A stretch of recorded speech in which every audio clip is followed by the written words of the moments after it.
fear kicks in.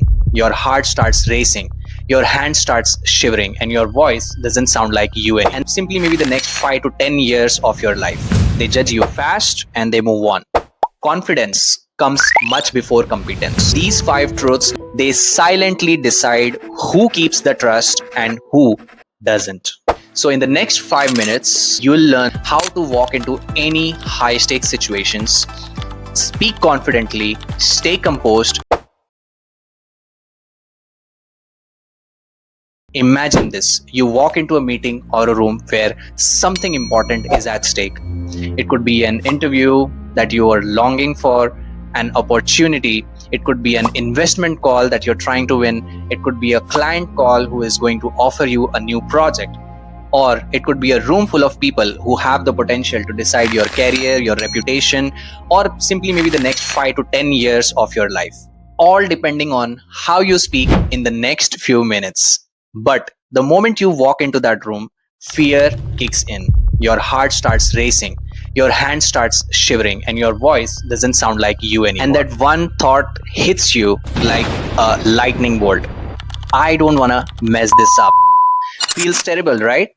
And in situations as such, which have the potential to decide your future, it's important to come out with flying colors no matter what. And I want that for you.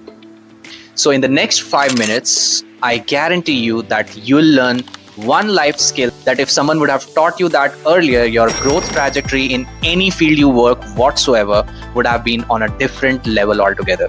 And that one life skill, the most important life skill, is how to walk into any high stakes situations, speak confidently, stay composed, and not to lose your shit. But this is not a motivation video.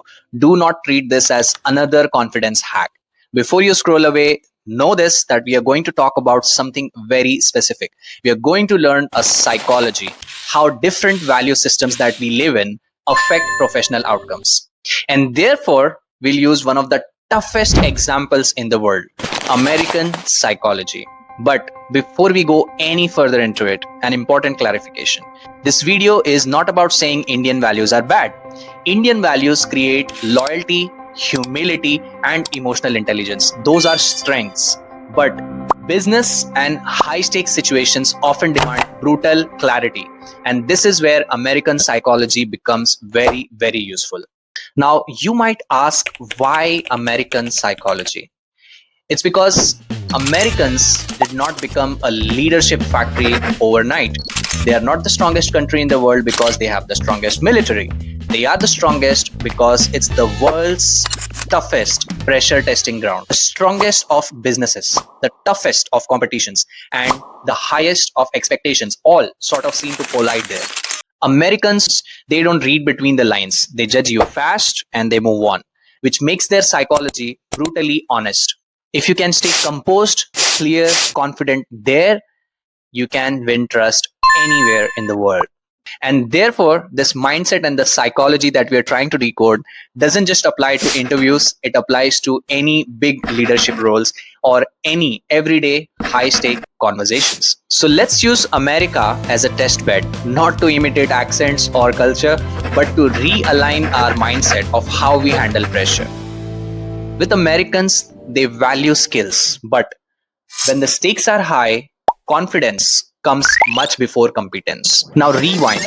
You're in your early 20s, you just passed college, but one day you get a call and the person on the other side says, give me 8 hours of your day, 5 days a week, and I'll pay you 50,000 rupees per month. Now pause there for a moment. 50,000 rupees is not a small amount in today's India.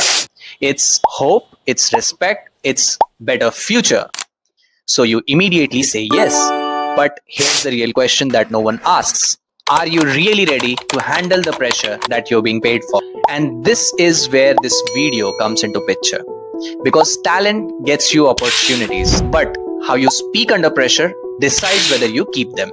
So you must understand these 5 truths which are not taught in colleges, which are not taught in jobs or seminars, but they silently decide who keeps the trust and who doesn't.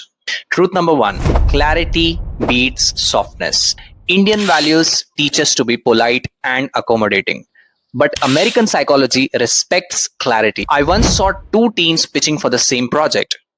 One Indian manager said, "We'll try to finish this." Another guy said that we'll deliver it on Friday, and if it doesn't get delivered, then it's on me. Now, guess who got the project? Doubt kills trust, and clarity can be useful in removing that doubt. Truth number 2, conciseness builds trust. Speaking more in less words is actually very, very beneficial, and it aligns with the American psychology of being brutally honest with less words. Indians love explaining everything. Americans love quick decisions. In one of those client calls, one lead spent 6 minutes in explaining the architecture, every detail that he could get hold of, but the American client nodded and asked, "Tell me whether or not if this will scale." A team member responded, "Yes, we have tested the thing with double the capacity and it's ready." The call, which was running for a couple of minutes, ended in just 30 seconds. Confidence sounds short. Insecurity sounds long. Truth number 3, silence is a test and not rejection. When people go silent on a call, they start throwing statements like, "Did you understand?" or "Should I explain again?" But I once saw a confident presenter. When everyone, including all the Western clients, went silent on a call, he just stayed calm. And after a few seconds, a reply came. "Okay, let's move on." Silence is not rejection, guys. Be patient. Truth number 4, disagreement earns respect. Now, before you take it in a different meaning, let me tell you with an example. It's sort of not in our culture to disagree with someone we think holds a higher position. But American psychology respects logical pushback. So we need to draw a silver lining here. In one meeting, a client suggested a risky approach. Everyone stayed quiet because it's a client. One person finally said, "I disagree. This might break at scale, and here's why." The room went silent. That person's manager was fuming red. Then the client smiled and said, "Good catch. That's exactly what we needed." Respect comes from honesty and not obedience. Truth number 5, ownership beats effort. Indians love showing effort, but Americans look for ownership. When a delay happened, one engineer said, "I'll check with my team." This sounded like, "I don't know what I'm doing." Another engineer said, "This is on me and I'll fix it by Friday." Guess who became the point of contact?